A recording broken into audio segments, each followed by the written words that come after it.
আসো, কেননা সে আমাকে যতটি ভালোবাসে আমিও তাকে ততটি ভালোবাসি, সে আমাকে যতটি মহব্বত করে আমিও তাকে ততটি মহব্বত করি, সে আমার সঙ্গে যতটি উলফত করে আমিও তার সঙ্গে ততটি উলফত করি, সে আমার সঙ্গে যতটি ইশক করে আমিও তার সঙ্গে ততটি ইশক করি, সে আমাকে যতটি আপন মনে করে আমিও তাকে ততটি আপন মনে করি, সে আমাকে নিজের মনে রেখেছে আমি তাকে আমার মনে রেখেছি, তাকে ছাড়া আমার মন ভালো করে না। হাদিসখানা শুনেছিলেন যে কোনো পরনারীর একখানা চুল দেখা আর পুরো শরীর দেখা বরাবর এক সমান আল্লাহ গুনাহ লিখে দেয়। এই কথাকে খুব ভয় করতেন, কোন নারীর দিকে চোখ তুলে দেখতেন না।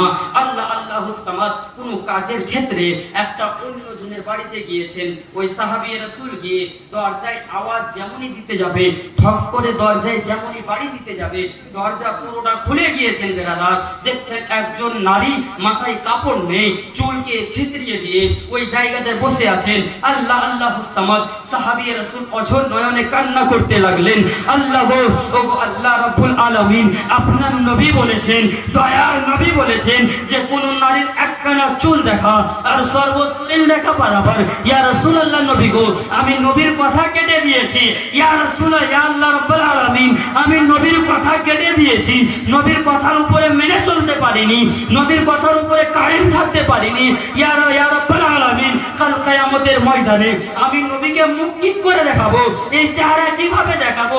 আহারে, আমার নবী বলেছিলেন যে কেউ কোনোদিন পরনারীর দিকে না দেখে, কেননা পরনারীর একখানা চুল দেখা আর পুরো শরীর দেখা সমান গুনাহ। ওগো আল্লাহ, আমি তো চুল দেখে নিয়েছি, ওগো রব্বুল আলামিন, আমি কিভাবে নবীর সামনে দাঁড়াবো, এই চেহারাখানা কিভাবে দয়ার নবীকে দেখাবো?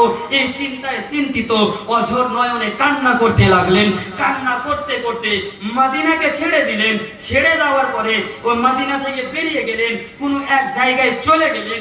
একদিন পেরোলো, 2 দিন পেরোলো, একদিন যাই, 2 দিন যাই, 3 দিন যাই, 1 সপ্তাহ যাই, 2 সপ্তাহ যাই, 3 সপ্তাহ যাই, এরকম করতে করতে বেশ কয়েক মাস পেরিয়ে গেছেন। দয়ার নবী আমার বলছেন, এই আমার সাহাবীরা শোনো, এই আমার সাহাবীরা শোনো, আমার দরবারে একটা অল্প বয়সের সাহাবী বসতো, একটা অল্প বয়সের আশিক বসতো, একটা অল্প বয়সের দিওয়ানা বসতো, একটা অল্প বয়সের আমাকে মুহাব্বত করনেওয়ালা বসতো। ওই ছেলেটা কোথায়? আমি তো দেখতে পাচ্ছি না, কয়েকদিন থেকে আমার নজরে পড়ছে না। সাহাবীরা বলতে লাগলেন, ইয়া রাসূলুল্লাহ নবী গো, শুধু আপনি নয়, আমরাও কয়েকদিন থেকে দেখতে পাচ্ছি না গো নবী। ইয়া রাসূলুল্লাহ নবী গো, কোথায় গিয়েছে আমরা কেউ জানি না। আমার নবী বললেন, আয়ে মাওলা আলী কারামুল্লাহ দাঁড়িয়ে যাও। হযরতে মাওলা আলী দাঁড়িয়ে গেলেন। নবী আমার আর একজন সাহাবীকে বললেন, দাঁড়িয়ে যাও। দাঁড়িয়ে গেলেন। নবী আমার বললেন, এই আমার সাহাবীরা শোনো, তোমাদের কাজ হচ্ছে কি জানো? বলছে, ইয়া রাসূলুল্লাহ কি? বলছে যে সাহাবীকে খোঁজ করে পাওয়া যাচ্ছে না, যে আজ কয়েক মাস থেকে আমার দরবারে উপস্থিত হয়নি, যাও তোমরা গিয়ে তাকে খোঁজ করে নিয়ে আসো। সারা দুনিয়ার বুকে যে জায়গাতে তাকে পাও তাকে নিয়ে আসো, কেননা সে আমাকে যতটি ভালোবাসে আমিও তাকে ততটি ভালোবাসি, সে আমাকে যতটি মহব্বত করে আমিও তাকে ততটি মহব্বত করি, সে আমার সঙ্গে যতটি উলফত করে আমিও তার সঙ্গে ততটি উলফত করি, সে আমার সঙ্গে যতটি ইশক করে আমিও তার সঙ্গে ততটি ইশক করি, সে আমাকে যতটি আপন মনে করে আমিও তাকে ততটি আপন মনে করি, সে আমাকে নিজের মনে রেখেছে আমি তাকে আমার মনে রেখেছি, তাকে ছাড়া আমার মন ভালো করে না, যাও তাকে খোঁজ করে নিয়ে আসো। আল্লাহ আল্লাহুস সামাদ 2 সাহাবী রাসূল বেরিয়ে গেলেন। হযরতে মাওলা আলী বলছেন, পুরো মক্কা খোঁজ করলাম, পাওয়া গেল না, পুরো মদিনা খোঁজ করলাম, পাওয়া গেল না, মক্কা মদিনা থেকে বেরিয়ে একটা অপরিচিত জায়গাতে চলে গেলাম। 1 পা 2 পা করে হাঁটতে হাঁটতে যখন ওই জায়গাতে চলে গেলাম, যাওয়ার পরে দেখতে পেলাম একজন চারবাহা, একজন ছাগল চরানেওয়ালা নিজের ছাগল চড়াচ্ছেন, নিজের ছাগল চড়াতে ব্যস্ত। হযরতে মাওলা আলী কারামুল্লাহ ওয়াজহুল কারীম বলতে লাগলেন, এই ছাগল চালানেওয়ালা রাখাল শুনো, এই চারবাহা শুনো। বলল, হ্যাঁ কি বলতে চান বলেন। আপনি কে? আপনাকে তো আমি চিনতে পারলাম না। বলছে, আমি সেই মুহাম্মাদের দামাত, আমাকে মাওলা আলী বলা হয়, আমাকে শেরে খোদা বলা হয়, আমি নবীর সাহাবী, আমি মা ফাতেমাতুজ জাহরা খাতুনে জান্নাতের মাথার তাজ মাওলা আলী, আমি ইমাম হাসান হুসাইনের বাবা মাওলা আলী।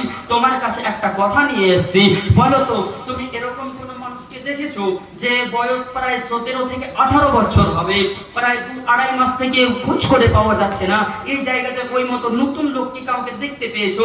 চেহারাটা দেখতে এরকম, হাইটটা এই মতো, শরীরটা এই মতো, পুরো ওয়ার্ল্ড ডিটেলস যখন হযরতে মাওলা আলী কাররামুল্লাহ ওয়াজহুল করিম ওই চারবাহার কাছে পেশ করে দিলেন, বলে দিলেন দেখতে কেমন, তখন হযরতে মাওলা আলী কাররামুল্লাহ ওয়াজহুল করিমকে ওই চারবাহা বলতে লাগলেন, এই আলী শোনো, আমি ওই মানুষকে দেখেছি কিন্তু সব সময় দেখতে পাওয়া যায় না। সারা দিনের ভিতরে ফজরের টাইম থেকে নিয়ে এশার টাইম পর্যন্ত এই মধ্যখানে এই মিডিলে যে দিনখানা থাকে, এই দিনের ভিতরে কোনো সময় 8টার দিকে আসে, কোনোদিন 10টার সময় আসে, কোনোদিন 12টার টাইমে আসে, কোনোদিন জোহরের পরে আসে, কোনোদিন আসরের পরে আসে, কোনোদিন মাগরিবের পরে আসে, কোনোদিন এশার পরে আসে। এসে এই গ্রামে এক চক্কর লাগাই, তার সারা শরীরে কিছু নেই, কিছু খাওয়া দাওয়া করে না। এই গ্রামের লোক মায়াতে অল্প যদি কেউ 2টা খেজুর দিয়ে দেয় সেটা খেয়ে দিন পার করে দেয়, কেউ যদি 1 গ্লাস দুধ দিয়ে দেয় সেটা খেয়ে দিন পার করে দেয়। আর জানি না ভাই কিসের কষ্টে রয়েছে, জানি না কিসের দুঃখ রয়েছে, সারা সারা দিন পার হয়ে যায়, সারা সারা রাত পার হয়ে যায়, খাওয়ারের ধ্যান নেই, কোনো জিনিসে কাজে মন নেই, সারা দিন শুধু আল্লাহ আল্লাহ বলে আর কান্না করতে থাকে। ওই লোকটা বলছে, চারবাহাটা বলছে, আলী শুনো, ওই সাহাবীটা যাকে তুমি সাহাবী বলছো, যাকে খোঁজ করতে এসছো, সে এতই কান্না করেছে, এতই কান্না করেছে যে তার 2 চোখের গোড়া দিয়ে দাগ হয়ে গেছে, চোখের জল নেমে নেমে একটা রাস্তা তৈরি হয়ে গেছে, একটা ঘাঁটি তৈরি হয়ে গেছে। হযরতে মাওলা আলী কাররামুল্লাহ ওয়াজহুল করিম বলতে লাগলেন, এই চারবাহা ভাই বলো তো সহি, ওকে পাওয়া কখন যাবে? আজকে কি এসছে? বলছে না এখনো আসেনি, তবে ইনশাআল্লাহ চলে আসতে পারে। হযরতে মাওলা আলী কাররামুল্লাহ ওয়াজহুল করিম ওই জায়গাতে বসে গেলেন যে সারা দিনের ভিতরে হয়তো একবারও মোলাকাত হবে, একবারও দেখা হবে। যেমনই দিন পেরিয়ে হয়তো সময় আসরের মতো হয়েছে, এমন অবস্থায় নবীর ওই অল্প বয়সী সাহাবী ওই গ্রামে কান্না করতে করতে হাজির হলেন। যেমনই মাওলা আলী দেখেছেন বেরাদার, ওয়াজর নয়নে কান্না করে সিনায় জড়িয়ে ধরিয়ে হযরতে মাওলা আলী বলছেন, ভাই তুমি আমাকে চিনতে পারছো? বলছে হ্যাঁ আমি তোমাকে চিনতে পারছি, তুমি সেই আলী যে খাতুনে জান্নাতের মাথার তাজ, তুমি সেই আলী যে ইমাম হোসেনের বাবা, তুমি সেই আলী যে ইমাম হাসানের বাবা, তুমি সেই আলী যাকে মাওলা বলা হয়, তুমি সেই আলী যাকে শেরে খোদা বলা হয়, তুমি সেই আলী যাকে দয়াল নবী জুলফিকার আতা করেছে, আমি তোমাকে চিনতে পেরেছি। বলছে চলো তোমাকে দয়াল নবী ডেকেছে। বলছে আলী আমি তোমার কাছে রিকোয়েস্ট করছি, আমাকে দয়াল নবীর দরবারে নিয়ে যেও না, আমি এই চেহারাখানা নবীর দরবারে দেখাতে পারবো না, আমি নবীর দরবারে মুখ তুলে দাঁড়াতে পারবো না। আল্লাহ আল্লাহুস সামাদ। হযরতে মাওলা আলী কাররামুল্লাহ ওয়াজহুল করিম ওই সাহাবীকে নিজের সিনায় জড়িয়ে ধরলেন আর বলতে লাগলেন, ভাই তুমি কি জানো দয়াল নবী মদিনার বুকে বসে বারবার বলতে আছেন আমার ওই সাহাবী কোথায়, তাকে নিয়ে আসো, তাকে দেখতে না পেলে আমার মন ভালো করে না, তাকে দেখতে না পেলে আমার দিল বেচैन হয়ে যায়, আমাকে ভালো লাগে না, তাকে ডেকে নিয়ে আসো, দেখতে বড় মন চাই, দেখতে বড় মন চাই। যেমনই এই কথাখানা শোনা ওই সাহাবীটা বলছে, ভাই আমার নবী আমার কথা বলেছে, দয়াল নবী আমাকে স্মরণ করেছে, আহারে আমার কিসমত মদিনাওয়ালা মুস্তাফা আমাকে ডাক দিয়েছে, আহারে আমার কিসমত আমিনার প্যারা আমাকে ডাক দিয়েছে, আহারে আমার কিসমত আল্লাহর প্রিয়তম রাসূল আমাকে ডেকেছে। 1 পা 2 পা করতে করতে নবীর দরবারে গিয়ে উপস্থিত হলেন। হযরতে মাওলা আলী কাররামুল্লাহ ওয়াজহুল করিম বললেন, ইয়া রাসূলুল্লাহ নবী গো, ইয়া হাবিবাল্লাহ নবী গো, আপনার দরবারে আপনার কাছে আমি তাকে নিয়ে আসলাম গো নবী, আমার ডিউটি এখান থেকে শেষ গো নবী, আমার জিম্মেদারি এখান থেকে শেষ গো নবী। আল্লাহর নবী বললেন, এই আমার সাহাবী শুনো, এই আমার সাহাবী শুনো, এই আমার সাহাবী শুনো, এই জায়গাতে এসে বসো। নবীর পদতলে এসে বসলেন, নবীর চরণে এসে বসলেন, নবীর কদমে এসে বসলেন আর ওয়াজর নয়নে কান্না করতে লাগলেন। বললেন, ইয়া রাসূলুল্লাহ নবী গো, আপনি একখানা হাদিস বয়ান করেছিলেন গো নবী, আপনি একখানা কথা বলেছিলেন গো নবী যে কোন নারীর একখানা চুল দেখা আর পুরো শরীর দেখা সমান গুনাহ, সমান পাপ। ইয়া রাসূলুল্লাহ নবী গো, এই কথার উপরে আমি আমল করেছিলাম, এই কথার উপরে আমি কায়েম ছিলাম, এই কথা আমি মেনে চলতাম। ইয়া রাসূলুল্লাহ নবী গো, চলতে চলতে একদিন হঠাৎ করে 2 থেকে 3 মাস পূর্বে একটা লোকের বাড়িতে আমি তশরিফ নিয়ে গিয়েছিলাম, আমি প্রবেশ করেছিলাম, দরজা ভিড়ানো বন্ধ ছিল না। ইয়া রাসূলুল্লাহ নবী গো, শুধু এমনি হালকা করে পিলানো ছিল, খিল লাগানো ছিল না, ইয়া রাসূলুল্লাহ নবী গো লক করা ছিল না। আমি গিয়ে শুধু আওয়াজ দেওয়ার নিয়তে ওই দরজায় হাত দিয়েছিলাম, দরজা খুলে গিয়েছিল। ইয়া রাসূলুল্লাহ নবী গো, ওগো আল্লাহর নবী, ওগো আল্লাহর রাসূল, ইয়া রাসূলুল্লাহ নবী গো, আমি ওই নারীর চুল দেখে নিয়েছিলাম। ইয়া রাসূলুল্লাহ নবী গো, আপনার কথার অমান্য হয়ে গিয়েছিল। ইয়া রাসূলুল্লাহ নবী গো, আমি ওই কথায় টিকে থাকতে পারিনি। ইয়া রাসূলুল্লাহ নবী গো, ওই কথায় কায়েম থাকতে পারিনি।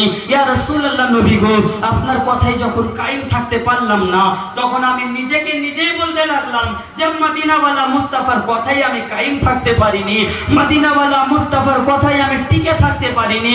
আমি ওই নবীকে নিজের চেহারা দেখাই কিভাবে, আমি ওই নবীর দরবারে গিয়ে দাঁড়াই কিভাবে। ইয়া রাসূলুল্লাহ নবী গো, এই জন্যই আমি সারা দিন গো নবী জঙ্গলে বসে কান্না করেছি, আল্লাহর দরবারে তওবা করেছি, আল্লাহ গো আমার এই গুনাহকে মাফ করে দিন। আল্লাহর নবী বলতে লাগলেন, যখন তুমি না জেনে এই কাজ করেছো, আল্লাহর দরবারে এতটি কাকুতি বিনতি করেছো, এতটি ফরিয়াদ করেছো, এই আমার সাহাবী শোনো, আল্লাহর নাম রহমান, তিনি রহিম, তিনি খালিক, তিনি মালিক, তিনি সত্তার, তিনি গফফার। এই আমার সাহাবী শোনো, 99টা মায়ের ভালোবাসা একদিকে, আমার আল্লাহর ভালোবাসা একদিকে, কোনোদিন তুলনা হবে না। আমার আল্লাহ তো রহমান রয়েছে, আমার আল্লাহ তো রহিম রয়েছে, আমার আল্লাহ তোমাকে মাফ করে দিয়েছে, বলুন সুবহানাল্লাহ। বলছে আমার আল্লাহ তোমাকে মাফ করে দিয়েছে। বেরাদার, যেমনই এই কথাখানা বলা, সেই সাহাবী নবী কদমে নিজের আখরি শ্বাস নিয়ে ইহকাল ত্যাগ করে পরকাল চলে গেলেন।